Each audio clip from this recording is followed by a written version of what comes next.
Hello everyone, जैसा कि हम लोग देख रहे थे BCS 12 का जून 24 का सॉल्यूशन। तो आज हम लोग देखेंगे 4 का ए नंबर।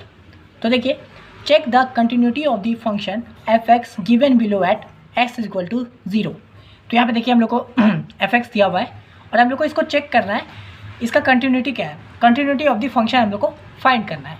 ठीक है, तो देखिए ये भी आता है एग्जाम में और ये भी बहुत ईजी है, हम लोग आराम से बना सकते हैं इसको।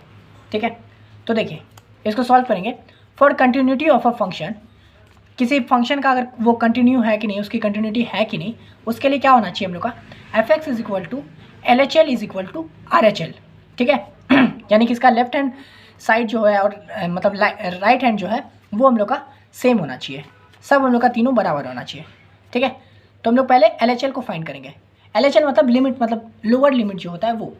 ठीक है, तो इसके लिए हम लोग क्या करेंगे, limit is equal to x is equal to 0। हम लोग किस पे फाइंड करने बोल रहे हैं, तो at x is equal to 0 पे करना है। तो हम लोग इसलिए एक्स इज इक्वल टू 0 पे हम लोग इसका फाइंड करेंगे एल एच एल और आर एच एल। ठीक है, तो एल एच एल फाइंड किए तो इसको क्या करेंगे, लिमिट लगाएंगे। तो लिमिट है ये L I M limit x is equal to 0 negative f x. ठीक है, तो यहाँ पे हम लोग 0 नेगेटिव इसलिए लिए क्योंकि हम लोग को एक बार नेगेटिव वैल्यू डाल के देखना है, एक बार नेगेटिव माइनस करके देखना है, एक बार पॉजिटिव प्लस करके देखना है।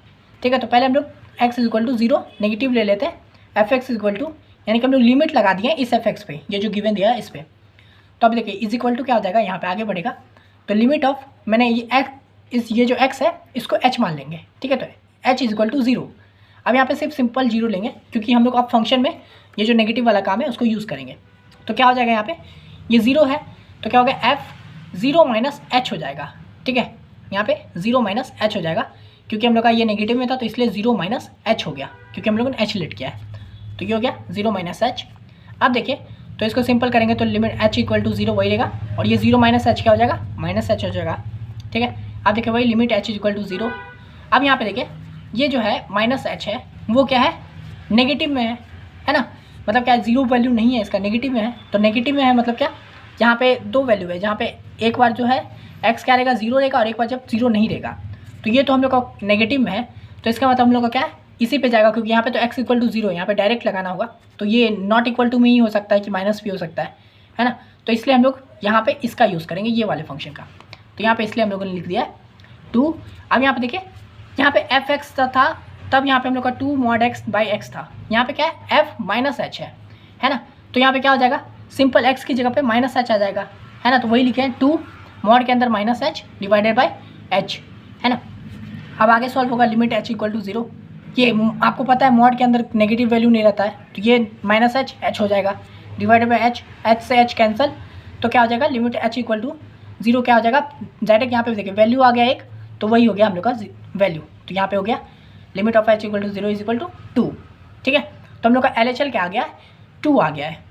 अब देखिए यहीं पर हम लोग का डायरेक्ट आंसर हो सकता है क्योंकि मैंने क्या बोला था, कंटिन्यूटी का फंक्शन के लिए क्या होना चाहिए कि इसका एल एच एल पार्ट और आर एच एल पार्ट का इक्वल होना चाहिए।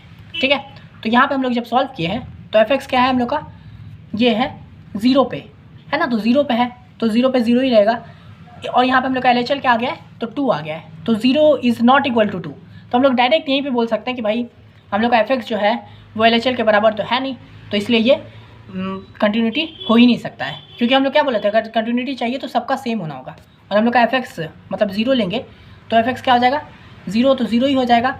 तो और यहाँ पे 0 is equal to L H L क्या है, 2 है, तो नहीं आया भाई सेम। तो यहाँ पे लोग डायरेक्ट आंसर लिख सकते हैं यहाँ पे। तो यहाँ पे देखिए आप डायरेक्ट ऐसे लिख देंगे, f x is not equal to L H L, so x0 is f is discontinuous at, ऐसे लिख सकते हैं at x equal to 0 f is discontinuous. ठीक है, यानी कि ये कंटिन्यूस नहीं है।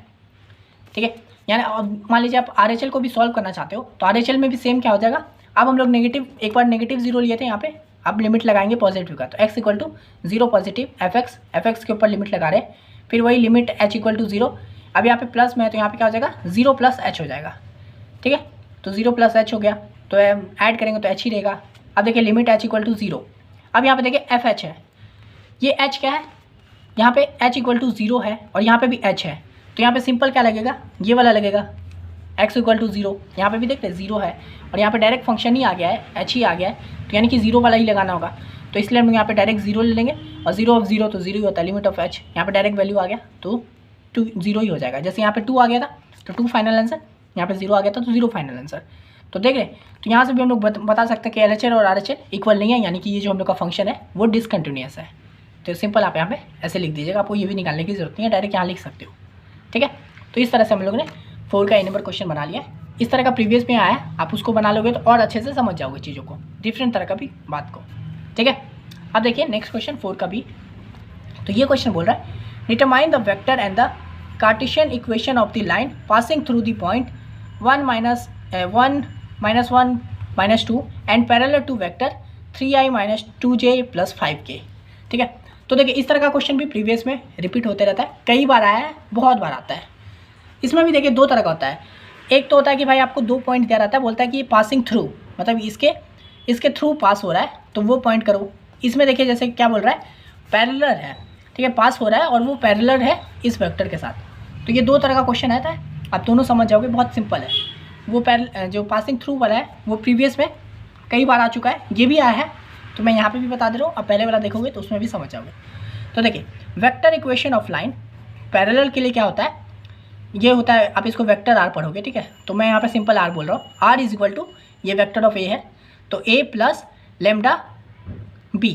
ठीक है, तो यहाँ पे देखिए वेक्टर ऑफ इक्वेशन का ये फॉर्मूला होता है, तो आप इसको याद कर लीजिएगा। ये जो क्या बोलते हैं पासिंग थ्रू का जो होता है ना, उसका एक अलग इक्वेशन होता है, वो आप प्रीवियस क्वेश्चन में देखोगे तो आप उससे समझ जाओगे। ठीक है, तो यहाँ पे देखिए हम लोग को क्या है, where a is equal to, a मतलब क्या, ये जो पॉइंट दिया हुआ है ना पहला वाला पॉइंट वो, और ये b हुआ, तो a क्या है, हम लोग इसको आप सिंपल i j k के फॉर्म में लिखेंगे। तो a इज इक्वल टू क्या हो गया, i 1 i, यहाँ पे सिंपल 1 है तो इसलिए सिंपल हम लोग i लिख सकते हैं ना, 1 के साथ मल्टीप्लाई क्या ही होगा, तो इसलिए डायरेक्ट i लिखे हैं। बीच में वैसे प्लस होता है, लेकिन यहाँ पे देखिए हम लोग का -1 है तो क्या हो जाएगा -j, और यहाँ पे भी देखिए माइनस है तो -2, ये 2 है तो यहाँ पे 2k हो गया। ठीक है, तो i j k के फॉर्म में लिखना है, तो यहाँ पे 1 था तो इसलिए सिंपल i j लिखे, और यहाँ पे 2 है तो -2k हो गया। अब b क्या है, b हम लोग का ये सेकंड वेक्टर है, तो सेकंड वेक्टर क्या है 3i - 2j + 5k, तो ये हम लोगों ने लिख दिया है। तो यहाँ से हम लोग का r का क्या हो जाएगा, r मतलब क्या, सिंपल a और b के में वैल्यू पुट कर दो, तो r is equal to a + lambda b में b का वैल्यू, तो ये हम लोग का r हो गया। ठीक है, तो ये जो पैरेलल वाला होता है ना, ये बहुत सिंपल होता है, ये बहुत ज़्यादा ईजी होता है उसके मुकाबले, वो भी बहुत ईजी रहता है, लेकिन उसमें हल्का सा यहाँ पे एक छोटा सा कैलकुलेशन करना होता है, उसके बाद हम लोग का ये r निकलता है। यहाँ तो बस सिंपल वैल्यू पुट कर देना होता है, तो ये हम लोग का r निकल गया। ठीक है, अब देखिए हम लोग को इसका कार्टेशियन इक्वेशन, यही हो गया हम लोग का वेक्टर लाइन। ठीक है, ये जो बोला था ना वेक्टर लाइन, ये हम लोग का वेक्टर लाइन हो गया r। अब हम लोग को कार्टेशियन इक्वेशन भी बोला है, तो उसको फाइंड करने का सिंपल फॉर्मूला होता है x - x1 divided by a is equal to y - y1 b z - z1 c। ये होता है हम लोग का पैरेलल के लिए। उसके लिए जो थ्रू के लिए वो ये उससे थोड़ा हल्का अलग होता है। ठीक है, तो इसके लिए हम लोग सिंपल क्या करेंगे, ये बहुत ज़्यादा ईजी है। ठीक है, तो x1 मतलब क्या, यहाँ पे x1 y1 और z1, यानी कि ये पहला वाला जो है वो हो गया, ये x1 हो गया, ये y1 हो गया, ये z1 हो गया, और ये क्या हो गया, यहाँ पे जो है a b और c, ये जो दूसरा है ये हो गया, इसका जो वैल्यू है ये a हो गया, ये b हो गया, ये c हो गया। तो मैंने उसी को यहाँ पे लिख दिया है, x1 y1 और z1 क्या हो गया 1 - 1 - 2, और a b c क्या है, तो इसका कोफिशिएंट मतलब इसका जो मल्टीप्लाई है 3 - 2 और 5, तो 3 - 2 और 5 यहाँ पे लिख दिया है। बस सिंपल कर पुट कर देना है। तो x1 क्या है हम लोग का, ऐसा अब सिंपल वो भी उतना भी मत दिमाग लगाए ना, यहाँ पे देखिए ऊपर क्या है x1 क्या है तो 1 है, तो x - 1 है ना, और a क्या है तो इसका नीचे वाला यानी कि ये वाला, यहाँ इसको यहाँ पे भी समझ सकते हैं, ये 1 है ये 3 है, तो x - 1 divide by 3 is equal to y minus, यहाँ पे क्या है -1 है, तो देखिए y - y1 है, और हम लोग का y1 का वैल्यू क्या है तो -1 है, तो माइनस माइनस प्लस हो जाएगा, तो y + 1 डिवाइड बाई b क्या है हम लोग का -2 है, तो -2 z - z1 z - c, तो z तो z ही रहेगा माइनस, और हम लोग का z1 क्या है ये -2 है, तो -2 और यहाँ पे माइनस है तो पहले ही हो जाएगा, माइनस माइनस प्लस हो जाएगा, तो z + 2 डिवाइड बाई c क्या है हम लोग का तो 5 है, तो 5 हो गया है ना। तो इस तरह से हम लोग को निकालना है, याद रखिएगा आप कंफ्यूज मत होइएगा, ये हम लोग का पैरेलल के लिए है, और जब पासिंग थ्रू जो होता है उसके लिए अलग कार्टेशियन का भी फॉर्मूला होता है, तो ये आप समझ गए पैरेलल के लिए है। और मैं बार बार इसलिए बोल रहा हूँ ना, ताकि आप पिछला वीडियो आप जब नेक्स्ट सीरीज़ में जाओगे, नेक्स्ट ईयर को सॉल्व करने जब जाओगे, वो वीडियो देखोगे तो उसमें कंफ्यूज नहीं होना है। ठीक है, ये पास में ये पैरेलल बना रहा है, उसमें एक लाइन पासिंग थ्रू होता है, तो वो अलग चीज़ है। ठीक है, तो बस इतना छोटा सा करना था, इसमें काफ़ी ईजी है वाला। तो आशा करते हैं आप ये वाला वीडियो समझ गए होंगे। इस वीडियो के लिए इतना ही, और हाँ, अगर आपको ये वाला PDF चाहिए तो आपको पता है क्या करना है, इंस्टा पे मैसेज कर दीजिएगा, फ्री PDF नहीं है, पेड है। आप बस इस वीडियो का लिंक कॉपी कीजिए, वहाँ पेस्ट कर दीजिए, मैं समझ जाऊँगा आपको ये वाला चाहिए, ठीक है। अगर आप चैनल पे नहीं हो तो मैं यहाँ पे प्रॉपर पढ़ाई करवाता हूँ। आप बाकी सब्जेक्ट का भी देख सकते हो अपने फर्स्ट सेमेस्टर में, जैसे BCS 11 हो गया, या फिर 111 जो है आपका BCS, वो देख सकते हो। BCSL 13 का है, बाकी जितने भी सब्जेक्ट हैं सबका भी आ जाएगा आपको, ठीक है। तो इस वीडियो के लिए इतना ही, मिलते हैं नेक्स्ट वीडियो में, तब तक के लिए धन्यवाद।